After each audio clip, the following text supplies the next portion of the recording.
Assalamualaikum dan salam sejahtera. Apa khabar semua penonton-penonton setia? Awak okey? Sekali lagi saya nak tanya, awak okey? Saya harapkan semua masih okey dan perlu setia bersama dengan saya untuk episod yang ketiga ini kerana hari ini saya akan bincangkan satu tajuk yang menarik. Tapi sebelum tu, seperti biasa saya nak kongsikan, awak okey ini adalah anjuran Jawatan Kuasa Tetap Kesihatan Awam, Perpaduan Pembangunan Wanita dan Keluarga, terutamanya di negeri Selangor ini. Baik. Tak sabar kan? Tak sabar nak tahu apa yang saya bincangkan dan siapa panel saya. Hari ini kita akan memberikan fokus terhadap tajuk remaja, belia dan kesihatan mental. Apa yang akan kita kongsikan? Nantikan selepas ini. Okey, awak okey? Okey. Dan masih lagi bersama dengan saya. Dan untuk episod ini saya bersama dengan dua panel yang seusia dengan saya, remaja. Okey, kita akan membincangkan satu topik yang istimewa yang mungkin kepada anda yang baru menonton. Topik kita minggu ini ataupun episod ini mengenai remaja, belia dan kesihatan mental. Dan saya bawakan kepada anda dua panel yang remaja. Kita perkenalkan terlebih dahulu di sebelah saya ini, iaitu Cik Elisha Othman. Saya kena sebut betul, takut salah sebab nama ni seakan-akan dekat-dekat lebih kurang sama. Okey, Cik Elisha merupakan pakar psikologi di Solve Health. Selamat datang Cik Elisha. Terima kasih. Okey. Di sebelah sana Cik juga, tapi Cik Nur Aisyah Nadrah, betul? Binti Johari Kamal. Okey. So AEA. Saya Azamudin. Kita akan membincangkan yang paling penting ialah kita akan santai, yang kita akan berikan perkongsian yang menarik sekali lagi, iaitu mengenai remaja, belia dan kesihatan mental. Kita nak mulakan dengan Cik Elisha. Kalau kita melihat keadaan sekarang, kalau kita bercakap mengenai kesihatan mental, Cik Elisha, WHO sendiri boleh kita katakan mereka mengiktiraf bahawa kesihatan mental ni boleh dikatakan di Malaysia lah terutamanya kemungkinan akan menjadi salah satu penyakit yang berbahaya, boleh kita katakan kritikal selain penyakit-penyakit kronik sebelum ini. Jadi mungkin bagi Cik Elisha sendiri, keadaan situasi sekarang kesihatan mental terutamanya dengan isu COVID sekarang, Cik Elisha mungkin boleh kongsikan?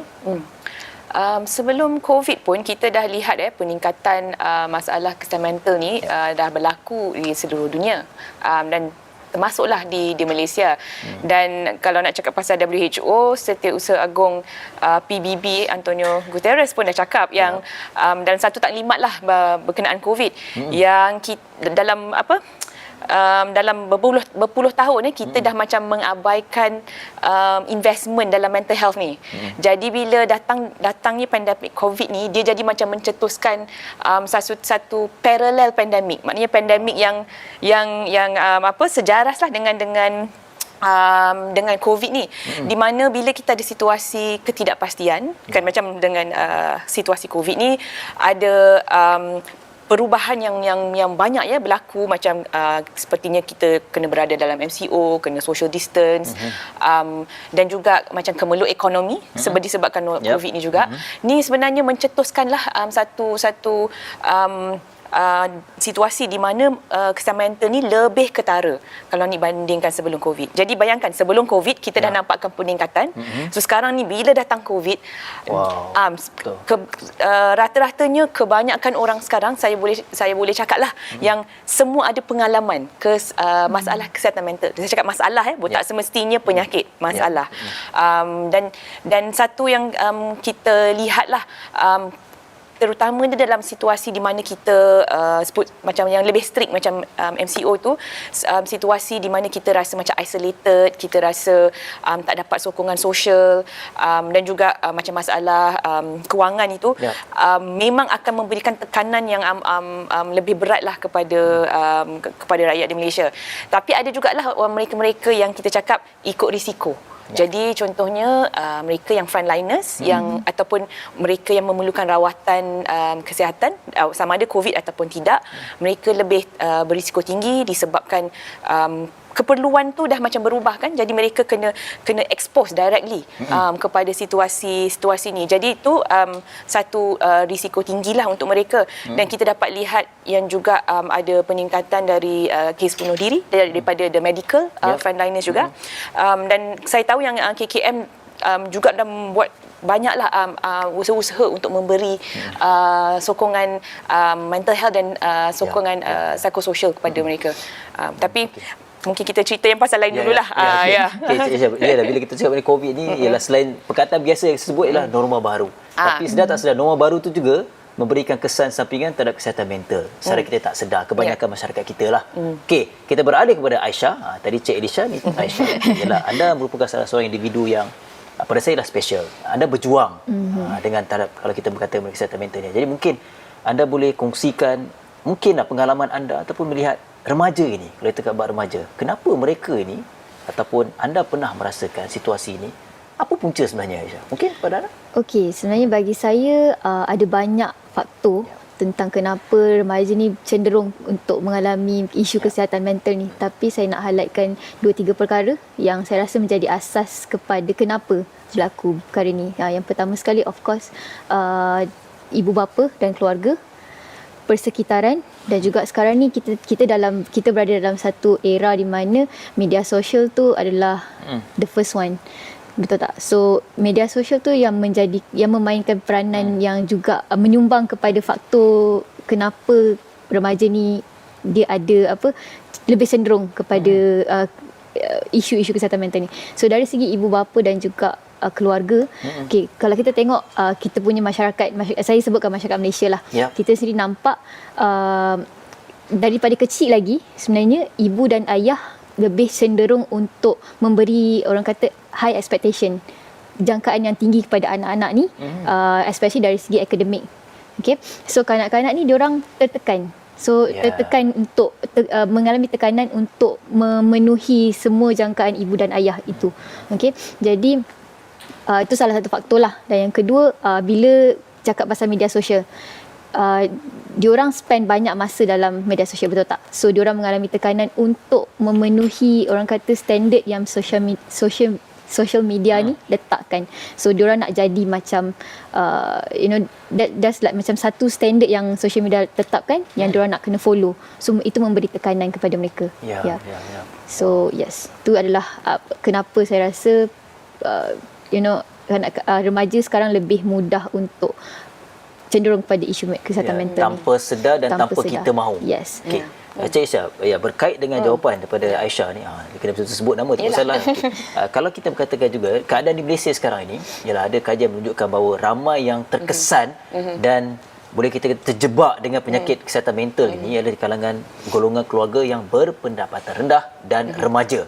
Tapi saya baca juga satu kenyataan kajian pada satu akhbar pada Oktober lalu, menunjukkan 424,000 yang mengalami masalah mental lah kanak-kanak. Mungkin respon secara peribadinya, pengalaman adalah Cik Elisha. Kenapa ini terjadi sebenarnya? Okey, kalau kita kumpulkanlah kanak-kanak dan remaja ni, sebenarnya macam apa yang Aisyah dah sebutkan kan, ada faktor-faktor yang mendoronglah terhadap tercetusnya masalah kesihatan mental ni. Kita kalau nak lihat daripada kitaran hidup manusia ni, zaman peralihan daripada kanak-kanak, remaja ke dewasa. Jadi remaja ni in between kanak-kanak dengan dewasa. Memang satu kalau kita kata dia punya mental health, keperluan mental health tu lagi tinggi. Bukan hanya sebab sekarang, sebab social media ataupun apa, tapi even daripada dulu pun kan, kira sebab perubahan fizikal. Kita tahu kan perubahan fizikal yang ketara, yang berkaitan dengan juga cara mereka berfikir, emosi pun berubah kan. Kita semua pernah remaja, kita tahu kan, rasa lebih cenderung kepada rasa sedih dengan rasa kemurungan lagi tinggi daripada orang dewasa. Okey, dan kalau kita lihat pada kanak-kanak pula sekarang ni, dia punya perkembangannya agak macam orang kata macam ekspres sikit. Macam banyak kanak-kanak yang sekarang dah macam pre-teen, macam dah generasi kini. Jadi dah macam dia macam mix lah dengan apa keperluan remaja tu. Jadi kalau kita lihat daripada faktor fizikal, perubahan, emosi, fikiran. Lepas tu keperluan seorang remaja ni adalah untuk macam mereka tengah cuba memahami kan dunia dewasa tu, macam mana nak berdikari, macam mana nak memenuhi keperluan dari segi kita punya identiti kita ni. Suka main bola ke, suka main basikal ke, suka membaca buku ke. Jadi minat tersebut, semua itu merangkumi apa yang diperlukan oleh remaja. Tetapi kita punya persekitaran sekarang ni disebabkan fokus banyak kepada akademik, dan tidak tidak macam orang kata holistik lah. So contohnya sukan adalah salah satu pada orang kata faktor positif kepada mental health development dalam remaja. Tapi kita lihat di sekolah macam kurang sikit penekanan di situ kan. Ada tapi mungkin kurang.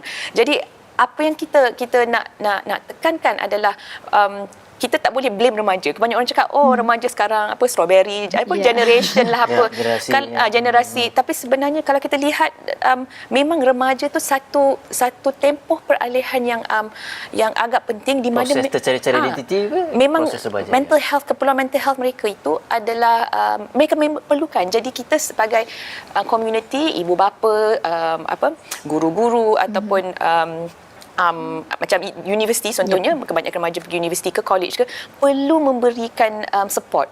Dan saya sendiri sebenarnya ada juga pengalaman. Saya seorang psikologis waktu belajar di Australia, sebab pengalaman dari keluarga saya, ayah saya waktu tu menjalani treatment untuk kanser.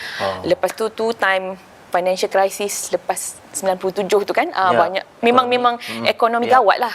Jadi banyak faktor persekitaran ni yang membuatkan saya waktu berada di Australia tu rasa macam tertekan. Tapi satu yang saya notice yang berbeza adalah kerana stigmanya rendah, dan di college tu maksudnya lah masyarakat di sana terbuka, dan di college dan universiti tu semuanya telah dilatih untuk macam mana nak berinteraksi, macam mana nak recognize. Jadi bila saya macam ada lalu kemurungan tu sikit tu, jadi seorang lecturer ni cakap, saya perasan yang mungkin you can go and see our counselling services. Jadi saya perasan saya bukan orang gila. Saya sendiri rasa macam kenapa lecturer ni suruh saya jumpa kaunselor, saya bukan orang gila. Tapi dia ambil masa tu untuk cakap yang sebenarnya kita perlukan satu keperluan sebab kamu student international, lepas tu tekanan akademik semua. Jadi dia macam totally kesedaran tu beza. Jadi saya pergi counselling dalam 10 session tu, dan saya dapat rasakan yang saya dapat belajar kemahiran bagaimana nak menangani, dan saya dapat luahkan perasaan dengan kawan-kawan saya dan beritahu parent saya. And itu yang paling susah sebenarnya untuk komunikasi dengan ibu bapa. Betul. Salah satunya kerana ibu bapa kurang memahami kadang-kadang. Yes. Pengalaman Cik Lisha ni maksudnya ialah persekitaran, social support di sekeliling kita, itu sangat bantu. Berkait dengan ini, Aisyah, mungkin boleh kongsikan je. Kita melihat secara realitinya di negara kita, adakah anda rasakan rakyat Malaysia ni kita cakna mengenai kesihatan mental ni, sejauh mana penerimaan rakyat Malaysia ni sekitaran kita? Okey, saya boleh cakapkan kalau nak dibandingkan sekarang ni dengan dulu, alhamdulillah lah ada orang kata peningkatan tentang kesedaran isu kesihatan mental dalam kalangan rakyat Malaysia. Tapi saya boleh cakapkan belum boleh dibanggakan lagi sebab stigma tu masih tebal, sangat-sangat tebal. Let's say kalau macam ada satu kes contohnya kan, orang bercakap mengenai kes tu pasal kesihatan mental dan sebagainya, kita nampak dia orang macam tapi ada juga yang lain tu yang masih belum faham sebenarnya. So kesedaran tu saya boleh kata masih jauh lagi untuk sampai ke Australia kan, mungkin jauh lagi, tapi but we are moving lah, kita tengah bergerak lah ke arah itu. Tapi saya boleh katakan sekarang ni stigma tu masih tinggi, masih tebal dalam diri masyarakat kita. Sedikit mungkin saya tertarik dengan sebab ini kita bukan mudah untuk dapatkan pengalaman individu sebagaimana Aisyah ni. Apabila kita bercakap ni rakyat dan sokongan di sampingan kita atau sekitaran kita, adakah itu memberikan faktor yang sangat besar untuk pemulihan terutamanya anda, ataupun ialah diri kita sendiri perlu berlawan bagaimana kita nak cope dengan masalah yang kita hadapi itu? Yes, support daripada masyarakat memang sangat-sangat penting dan memberi kesan, especially kalau macam bila stigma tu tebal, kita rasa malu untuk pergi mendapatkan rawatan. Kita rasa malu untuk masyarakat rasa macam stigma adalah bila you sakit mental maksudnya you gila. Alright, itu adalah stigma masyarakat. Tapi sebenarnya itu cuma stigma. Jadi kita sebagai yang perlu mendapatkan rawatan ni kerana malu dan juga kerana rasa tertekan oleh apa yang masyarakat katakan, kita tak berjaya dapatkan bantuan yang sepatutnya kita dapat. Tapi memang sangat-sangat memberi kesan bagi saya. Dan alhamdulillah lah, maksudnya ialah anda dalam keadaan boleh kita katakan pulih. Berbalik kepada Cik Lisha, anda merupakan pakar psikologi. Psikologis bukannya mudah kan, dan itu tugas yang sangat-sangat berat. Kalau kita ambil kira ialah pemahaman kita perlu, saya meletakkan diri saya sebagai rakyat Malaysia, orang awam yang kadang-kala ada stigma Dan mungkin kita persepsi kita bahawa pesakit mental ni suka dirawat. Adakah itu benar ataupun pengalaman sebenarnya boleh dipulihkan menerusi dari segi rawatan psikologi terutamanya? Jadi kita langkah pertama adalah untuk memahami yang kesihatan mental ni sama seperti penyakit kronik kan. Kalau kita tengok kencing manis ke kan, bolehkah kita rawatan tu macam kita makan satu ubat lepas tu terus baik? Kalau kencing manis selalunya lah kan, tak kan, tak baik. Ya. Jadi Walaupun tak ada kencing manis tapi tak ya. baik. Dia ada banyak rawatan tu, dia merangkumi proses yang banyak, bukan setakat makan satu ubat, kena ada ubah gaya hidup yang lebih sihat, ubah pemakanan. Jadi ada macam-macam lah dia punya tu. Sama juga macam penyakit mental ni kena fokusnya adalah kalau kita lihat ada merangkumi 4, bio, psycho, social, spiritual. So bio tu fizikal lah. Jadi that's kena dapatkan rawatan dari segi fizikal, sebab ada juga kesihatan penyakit kesihatan mental yang berkaitan dengan fizikal. Hormon ke ataupun macam-macam lah kan. Jadi itu disebabkan itu kita selalunya perlukan consultation daripada psychiatrist. Jadi dari situ kalau perlukan ubat ke prescription ubat, di situ di mana kita kita fokus. Selepas tu kita akan lihat pada psychosocial. So psychosocial tu maknanya sama ada perlukan rawatan dari segi terapi, counselling ataupun family therapy. So yang ini pakar-pakar ini usually akan buat penilaian untuk recommend lah kepada individu ni. Dan social part tu itu yang sokongan sokongan social support, dan juga social support tu bukan setakat saya bagi sokongan je, tapi untuk memahami yang kalau seorang individu tu mengalami kesihatan masalah penyakit kesihatan mental ni, apa yang kita boleh lakukan, apa yang kita boleh bantu, memahami dari segi apa yang diperlukan. So contohnya kalau majikan, kalau dia tahu seorang yang melalui masalah kemurungan mungkin akan datang lambat kerja, tapi jadi bagaimana kita nak ada perbincangan tu, rather than terus hantar surat orang kata warning ke notice ke kan. Jadi untuk memahami apa yang keperluan seseorang individu tu. Dan jadi spiritual tu pula kita kan ada pelbagai agama, kepercayaan. Jadi itu juga boleh menjadi satu sokongan untuk mereka, untuk grounding kita panggil, sebab mereka boleh memahami kenapa perkara ni berlaku kepada saya. Kebanyakannya akan bertanya begitu. Macam penyakit kronik juga kan, kalau kena kencing manis, kenapa saya kena? Kenapa? Jadi yang itu kita kena proses juga. Jadi yang ini saya lihat dari rawatan ni, rawatan efektif tu ada dan boleh didapati. Mungkin contohnya mungkin golongan B40 yang itu mungkin akan terkesan sedikit sebab mungkin tidak mampu, tetapi ada juga NGO yang ada cara lain. Jadi yang penting tu untuk memastikan yang ada mereka memahami yang rawatan efektif tu ada dan perlu dan boleh dirawat sebenarnya, boleh terbuka dan mahu mencari. Seringkasnya Aisyah, bagi anda yang pengalaman mungkin dari sisi psikologi, rawat ataupun perkongsian, anda tak silap saya ada difahamkan anda banyak dengan menyiasat. Ya, betul. Jadi boleh kongsikan sikit psikologi bagaimana membantu anda? Macam menyiasat sendiri, macam tadi bila kita orang kata dimomokkan dengan stigma-stigma masyarakat kan. Macam mana Miasa membantu saya sebenarnya adalah Miasa tu macam satu platform yang selamat bagi saya. So macam sendiri pun Anita sendiri adalah seorang pesakit Jadi dari situ saya tengok macam diorang ada orang kata melalui pengalaman-pengalaman orang yang datang ke Miasa, yang bercerita dekat sana, yang menceritakan kisah hidup mereka, saya merasakan saya tak berseorangan. Dan ada jalan untuk saya pulih sebenarnya. Dan bukannya kalau kita dengar orang lain yang cakap macam ini tak boleh, contohnya kalau anda kongsi, saya belum tentu ada percaya dengan saya, betul?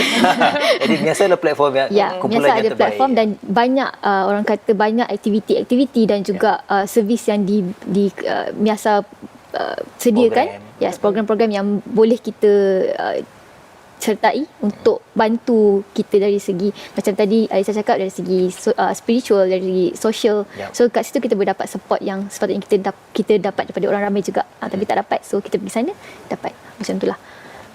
Alright. Jadi kita nampaklah sebenarnya ya benda ini perkara yang kita bincangkan ni walaupun kalau kita baca kat isu remaja memang ya satu tonggak negara. Ini perlu kita tekankan dan perkongsian ini saya rasa ialah akan memberikan manfaat kepada semua bahawa ialah kita penting untuk apa pun berlaku ada penyelesaiannya. Ya. Okey, banyak lagi kita nak kongsi sebenarnya Aisyah dan juga Cik Alisha. Okey. Dan juga kepada penonton kerana kita ada banyak lagi soalan dan mungkin perkara-perkara yang mungkin kita tak tahu kita nak dengar daripada dua panel kita, tapi seketika kita nak berehat dan jangan ke mana-mana. Macam biasalah sebelum kita kembali untuk segmen yang kedua kita ada perkongsian menarik untuk anda. Okay, bismillahirrahmanirrahim. Assalamualaikum warahmatullahi wabarakatuh. Saya Dr. Siti Sarah binti Yaakob, pakar perubatan kesihatan awam dari Unit Kawalan Penyakit Tidak Berjangkit, Bahagian Kesihatan Awam, Jabatan Kesihatan Negeri Selangor. Okey, jadi apakah tanggungjawab ataupun sumbangan yang Jabatan Kesihatan boleh sediakan adalah antaranya kami bertanggungjawab untuk aktiviti-aktiviti dan program pencegahan dan promosi di peringkat komuniti dan juga melibatkan fasiliti kesihatan sama ada di klinik kesihatan ataupun juga di hospital-hospital di Negeri Selangor. Okey. Dan KKM dan juga Jabatan Kesihatan Negeri ada menyediakan banyak program dan juga saringan berkenaan dengan kesihatan mental, termasuklah terdapat 11 pejabat kesihatan daerah di Negeri Selangor, 80 klinik kesihatan di Negeri Selangor dan ada juga 8 buah hospital yang mana bertanggungjawab untuk daripada segi rawatan dan juga kita ada 2 pusat komuniti yang juga dikenali sebagai Mentari yang berada di Sungai Buloh dan juga di Selayang. Okey. Dan antara kempen-kempen yang berkaitan dengan minda sihat kesihatan mental adalah Let's Talk Minda Sihat, yang mana kempen ini adalah kempen promosi nasional. Okey, dan ianya melibatkan banyak agensi serta NGO. Dan saya ingin berkongsi di sini apakah itu maksud singkatan TALK. Okey. So TALK T sebenarnya adalah stand for Tell Someone You Trust About Your Problem. Maksudnya kita berkongsi masalah dengan sesiapa yang kita percaya. Jangan kita simpan seorang. Okey. A, ask for help. So bila kita rasa macam kita telah berada dalam keadaan yang sangat-sangat tidak berdaya, jangan segan-segan untuk mendapatkan pertolongan. Okey, ramai yang menganggap dan masih juga melihat isu berkaitan dengan kesihatan mental ini adalah satu stigma dan mereka merasakan mereka tidak malu untuk ke depan untuk memohon pertolongan. Okey, L. L adalah listen without judgment. Maksudnya kita mendengar tanpa menghukum. Okey, so tidak ada sebarang diskriminasi terhadap sesiapa yang menghadapi masalah yang berkaitan dengan kesihatan mental. Dan K. K itu adalah know where to seek help. So disebabkan oleh itu, bila kita memerlukan pertolongan, kita perlu tahu dan mengetahui di mana untuk kita mendapatkan pertolongan. Okey. Dan disebabkan itu juga satu inisiatif, sebab sekarang ni kita tengok keadaan COVID, pandemik COVID-19 dah semakin meningkat. Okey, keadaan semakin meruncing. So ianya ada juga mendatangkan impak kepada kesihatan mental, terutamanya semua yang terlibat di kalangan masyarakat dan juga kita ada golongan-golongan yang frontliners yang terlibat ya untuk berhubung terus dan juga menangani pandemik ini. Okey. Jadi sejak tahun 2014 telah diperkenalkan sesuatu inisiatif bagi menangani impak kesihatan mental disebabkan oleh bencana ataupun juga wabak atau pandemik lah. Okey. Yang mana sistem itu dinamakan Sistem Perkhidmatan Kesihatan Mental dan Sokongan Psikososial ataupun dikenali sebagai MHPSS. Okey. Dan sistem ini sebenarnya diperkenalkan di peringkat nasional dan kita juga ada talian-talian kita yang tertentu di JKN Selangor. Dan perkhidmatan MHPSS ini melibatkan pelbagai kategori, pelbagai pakar dan juga sokongan. Pakar-pakar yang terlibat adalah seperti pakar psikiatri, pakar perubatan keluarga, pakar perubatan kesihatan awam, pegawai psikologi kaunseling, pegawai psikologi klinikal, dan kita juga ada paramedics kita yang terdiri daripada jururawat dan juga penolong pegawai perubatan dan banyak lagi. Okey. Dan untuk di Jabatan Kesihatan Negeri Selangor, kita mempunyai 5 talian yang boleh dihubungi ataupun hotline oleh masyarakat. Okey. Dan nombornya adalah seperti yang tertera. Okey. Dan jika ada sebarang isu, kita juga ada beberapa NGO yang boleh dihubungi seperti Malaysian Mental Health Association, okey, Befrienders, dan kita juga ada nombor-nombor yang boleh dihubungi yang melibatkan Mentari di Selayang dan juga Mentari Sungai Buloh. Okey. Dan diharapkan masyarakat akan lebih terbuka bila mengalami sebarang isu dan juga masalah berkaitan dengan kesihatan mental ini. Okey. Sebenarnya ianya bukanlah satu masalah yang perlu dihadapi seorang. Jangan segan ataupun malu untuk tampil ke hadapan untuk mendapatkan khidmat. Okey. Kementerian Kesihatan banyak mempunyai pelbagai jenis perkhidmatan yang boleh didapati oleh semua lapisan masyarakat. Sekian, terima kasih. Baik, terima kasih dan kerana terus setia bersama dengan saya dalam Awak Okey? Saya tanya sekali lagi, awak okey ke tak? Okey, pastinya kami juga masih okey dan pastikan anda kekal dan setia sehingga habis episod ini untuk kita teruskan perjuangan kita, perbincangan kita yang ada berkait dengan remaja belia dan juga kesihatan mental. Saya nak berbalik kepada Cik Elisha. Okeylah, kita dalam situasi terkini sekali lagi dalam COVID-19, pada awalnya Cik Elisha dah katakan bahawa terkesannya kita masyarakat dari segi keluargaan dan sebagainya, tapi kalau kita bercakap mengenai belia ni mungkin terkesan dari segi kelas online-nya, tekanan dekat universitinya, mungkin kalau remaja di rumah bagaimana kelas online dan sebagainya, itu norma baru ni secara tidak langsung berikan tekanan yang kita tidak jangka. Tapi mungkin Cik Elisha boleh kongsikan di soft health ni apa yang pendekatan dilakukan untuk membantu belia dan juga remaja dalam situasi ini. Jadi satu tempoh peralihan saya guna perkataan peralihan ni sebab betul. Apa-apa yang memerlukan peralihan ni akan memberi tekanan walaupun benda yang happy. Contohnya kalau macam kebanyakan remaja tak pergi sekolah, happy lah kan mula-mula lepas tu macam mana ni macam Azlan cakapkan nak online lah, nak buat assignment lah. Lepas tu kebanyakannya, terutama macam kalau college ke universiti, suasana yang lebih kondusif lah daripada di rumah. Dan untuk golongan-golongan yang kurang bernasib baik, contohnya ada juga masalah daripada keganasan rumah tangga yang kadang-kadang kami dapatkan ada juga panggilannya macam saya tak boleh berada di rumah tapi tak boleh balik dorm, macam mana ni kan. Jadi kita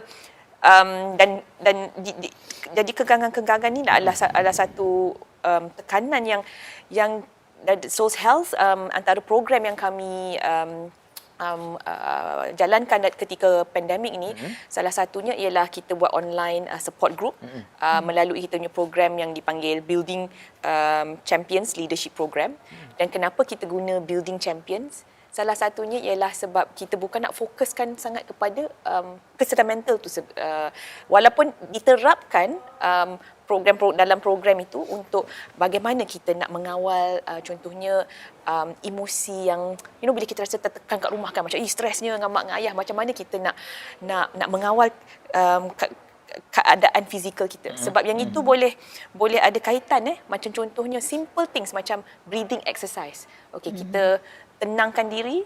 Okey, masuk bilik. Kalau ada bilik, kalau tak ada bilik, satu sudut ke mana-mana yang boleh cari. Cuba tenangkan, lepas tu tenangkan diri dan bagaimana untuk teruskan kan. Okey, aktiviti harian tu. Bagaimana nak improve komunikasi. Sebab mungkin dah lama tak duduk di rumah, sekarang ni dah balik rumah daripada universiti, nak berkomunikasi bersama ibu bapa.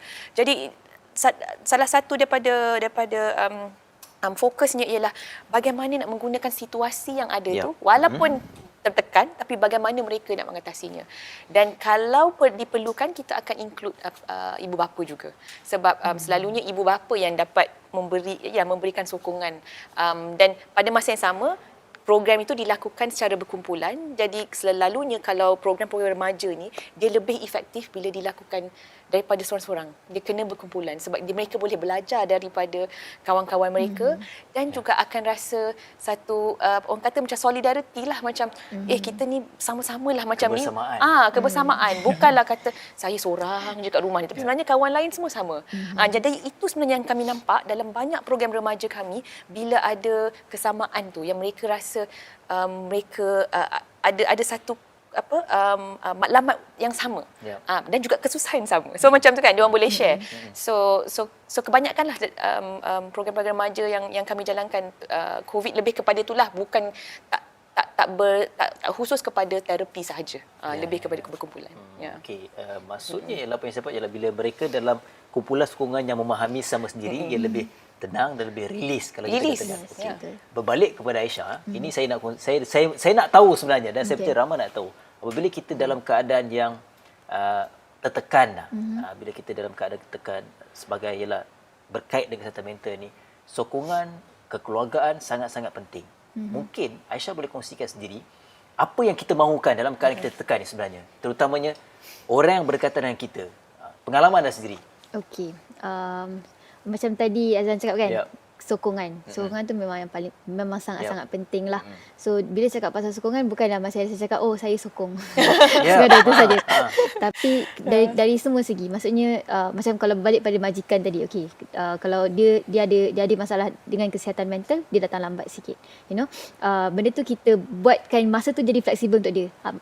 Mewujudkan persekitaran yang membantu daripada pandangan saya lah, pesakit tu sendiri. So apa yang dia perlukan. Bagi saya sokongan tu sangat penting, dan juga involvement, pembabitan keluarga tu dalam penyembuhan tu sendiri. So ada keluarga yang macam yang ini berdasarkan pengalaman saya sendirilah.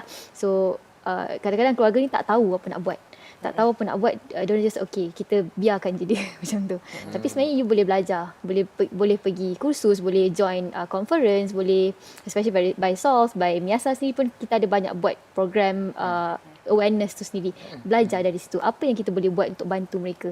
So bagi saya support dan involvement tu sangat-sangat penting. Sebab tanpa support dan involvement tu, kita kalau orang lain tak faham, kita tengah stres ni, so kita perlukan orang lain untuk tolong kita keluar daripada stres tu. Jadi kalau kita still dalam satu kawasan yang stres juga, tempat yang stres juga, benda tu tak akan bergerak, tak akan selesai. So yang bagi saya, orang-orang sekeliling ni, especially keluarga lah, diorang kena bukan support tu dekat mulut saja, tak, tapi perubatan apa yang boleh dibuat. Kalau dia perlu makan ubat, support dari segi ubat-ubatan dia, pemakanan dia. Contohnya ajak pergi macam sukan kan, ajak pergi bersukan. Bukan walaupun dia macam penat duduk dekat dalam bilik je, tapi you can ask them, ajak bawa keluar, ajak bercakap, berkomunikasi, tanya apa yang dia rasa, macam tu. Itulah support sebenarnya, bukan support I support. Okay, saya tertarik dengan komunikasi tu, Cik Aisyah. Kalau kita tahu remaja belia, ialah bukan kita nak katakan pendidikan di sekolah itu tidak mendidik kita untuk bercakap, tapi sedar tak sedar kebanyakan kita ini, remaja utamanya, komunikasi lah perkara yang mungkin tidak titik beratkan. Adakah itu juga menjadi satu penghalang utama yang menyebabkan ramai remaja belia ni tergolong dalam kesihatan mental ni? Mungkin salah satu faktor lah, bukan penyebab, tapi salah satu faktor yang menyumbang. Dan saya boleh guna contoh salah satu program kami, program Keluarga Akrab Mencapai Impian. Nama program tu program kami yang kami jalankan dengan golongan B40, di mana sasarannya adalah remaja, tetapi kita bawa ibu bapa dan remaja sekali dalam program tu. Jadi kita ada satu bahagian yang kita dengan remaja saja, facilitator ni ada yang dengan ibu bapa, dan ada tu kita gabungkan.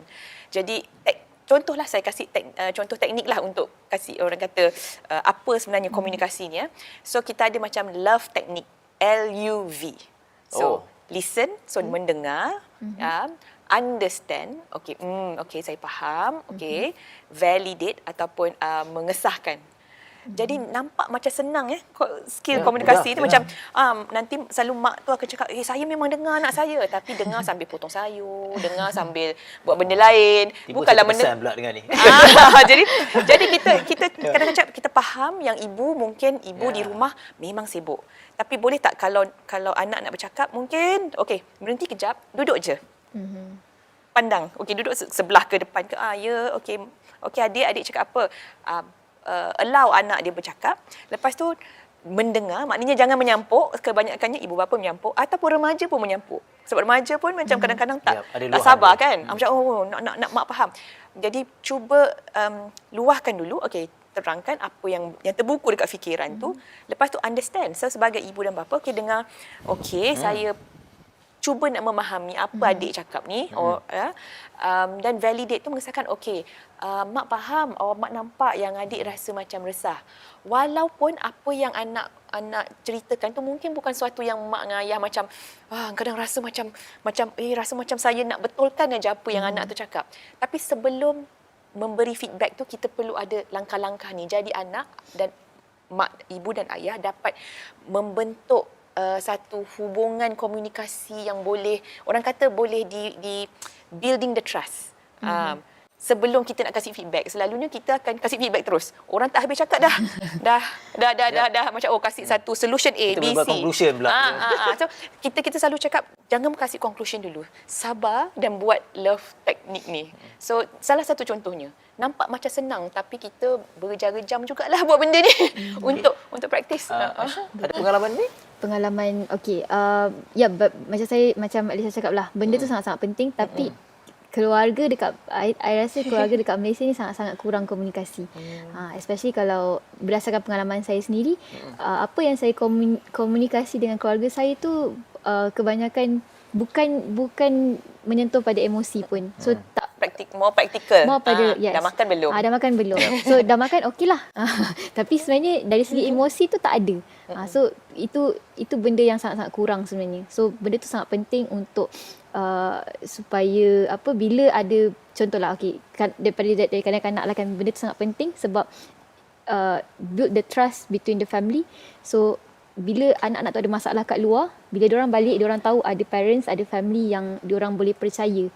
Komunikasi tu untuk percaya, kepercayaan tu. So kita ada dekat rumah, kita ada orang yang percayakan kita dan kita boleh luahkan dan kita boleh cakap. So benda tu tak terkumpul macam tu dan terkubur begitu saja dan akhirnya menjadi masalah bila dah besar. Dan itu yang ibu bapa kadang-kadang dan kami fahamlah ibu bapa juga akan rasa macam confused kalau anak yang kecil, kanak-kanak selalunya lebih pada praktikal. Dah makan belum? Adik dah mandi ke belum? Tapi bila remaja, dia lebih kepada emosi. Seperti yang saya cakap, mereka lebih cenderung rasa sedih dan murung yang lebih. Jadi kalau kita tak sahkan perasaan tu yang okey, adik memang nak rasa nampak macam rasa tak happy pasal kawan buat macam ni. Jadi dia takkan rasa macam disahkan, macam kenapa mak cakap jangan kawan je lah dengan dia. Macam senang je kasih solution, jangan kawan. Sedangkan dia tak tahu apa ekspresi dia tu, dia tak sempat nak luahkan. Dia tak nak pun solution dia nak mak dia dengar je, nak ayah dengar je. Okey, saya ada masalah dengan kawan ni, nak cerita je ni, bukannya nak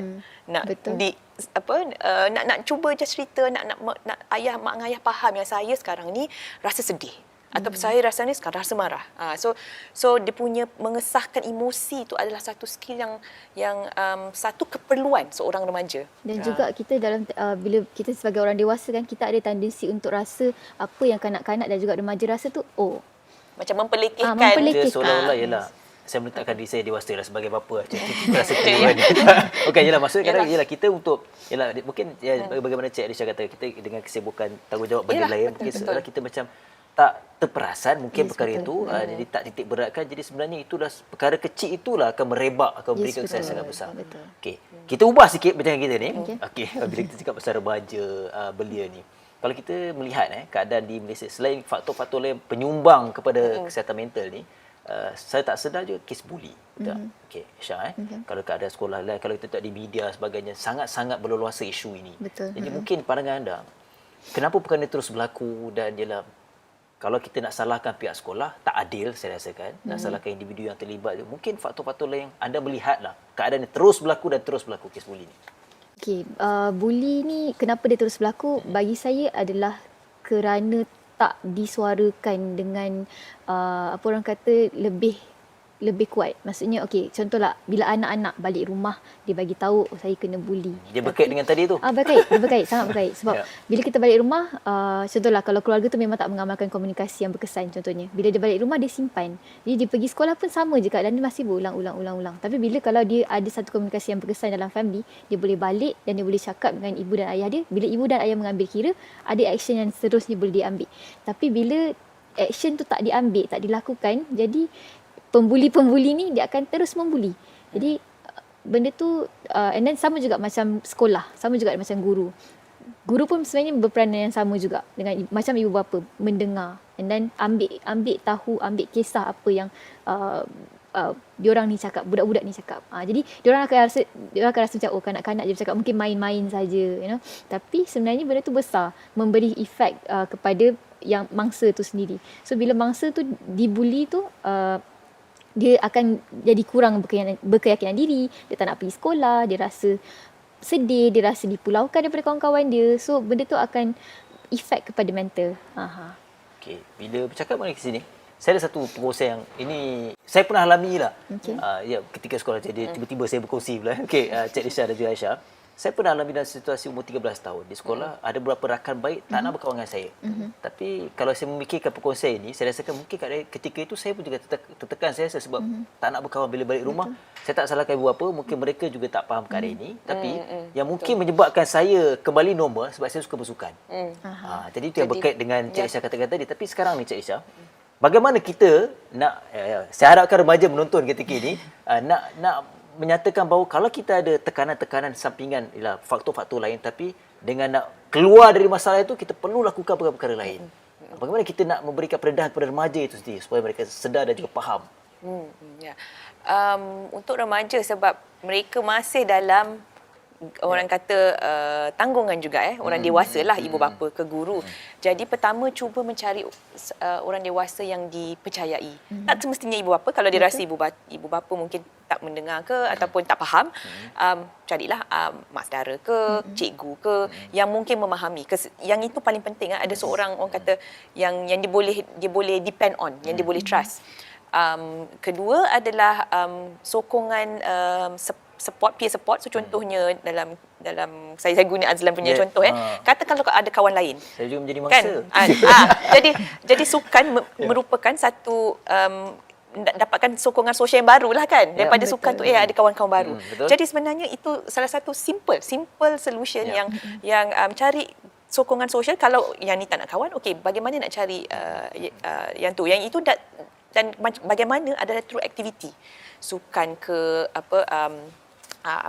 art, drama, apa aktiviti yang berkumpulan. Sebab tu saya selalu, kalau notice cakap berkumpulan tu penting, sebab yang itu sebenarnya keperluan asas untuk remaja, untuk rasa mereka ada orang kata sense of belonging. Dia kena belong to a group.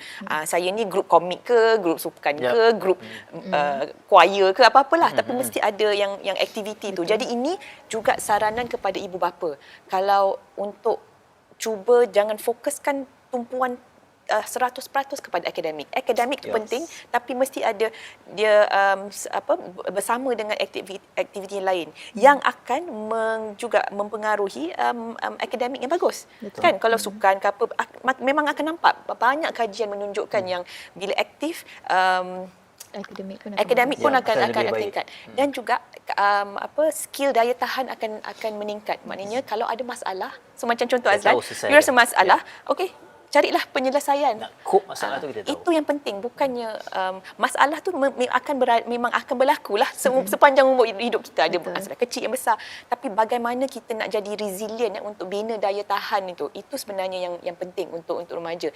Dan tempoh remaja inilah di mana mereka akan mengalami banyak masalah yang diorang macam orang kata trial period untuk peralihan untuk dewasa. Sebab dewasa lagi lah kerja semua kan. Jadi ini yang merupakan asas. Jadi kalau asasnya tak kukuh semasa remaja, kita akan lihat macam contohnya saya bekerja dengan lebih kepada populasi dewasa. Kebanyakan semua bermula dari remaja. Kalau kita lihat dia punya sejarah tu, sudah ada tanda-tanda daripada zaman remaja yang apabila dewasa dia menjadi sekarang dah jadi disorder. Padahal waktu tu mungkin masalah kecil saja. Jadi kita mesti tangani, mesti inilah, mesti intervene lah, tangani daripada zaman remaja ni. Jadi ibu bapa, guru mesti peka. Remaja sendiri, kalau ibu bapa tak faham, cari orang yang faham.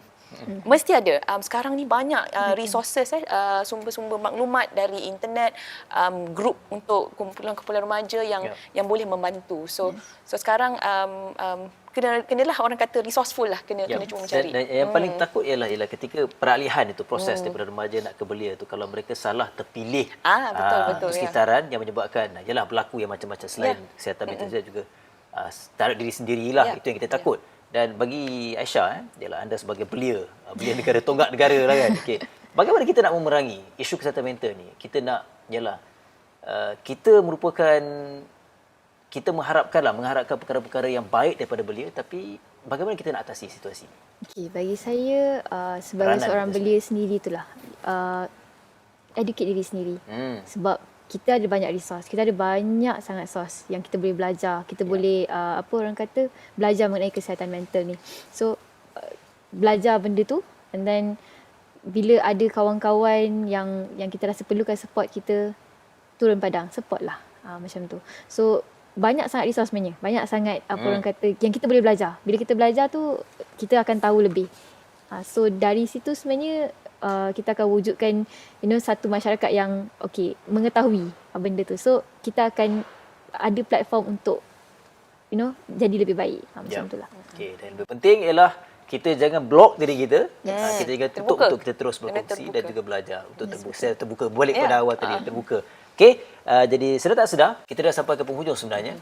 Cik Alisha dan juga Cik Aisyah, saya ucapkan terima kasih sekali lagi kerana sudi bersama saya untuk episod yang ketiga. Dan kepada anda, saya harapkan perkongsian hari ini akan memberikan manfaat terutamanya kepada remaja dan juga belia-belia negara, kerana anda merupakan tonggak negara. Yang paling penting, kalau kita berada dalam situasi tertekan ataupun dalam kategori kesihatan mental, jangan takut untuk berkongsi dan jangan takut untuk cari penyelesaian.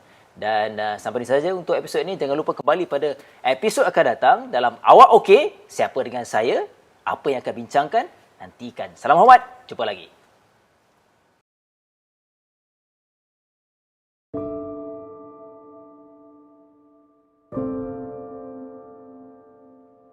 Pernahkah kau rasa hilang pertimbangan dan tak tentu arah? Mencari diri yang hilang bagai ditelan gelap malam. Pernahkah kau rasa bagai terperangkap di tubuh yang salah? Rasa ingin lari sejauh-jauhnya, tetapi terjerat di minda sendiri. Bahu terasa berat bagaikan memikul satu beban yang tak mampu lagi untuk ditanggung.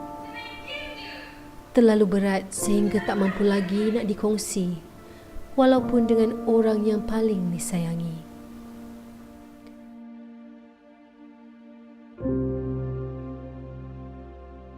Pernahkah kau rasa jantung berdegup laju, panik, takut, berpeluh tanpa sebab?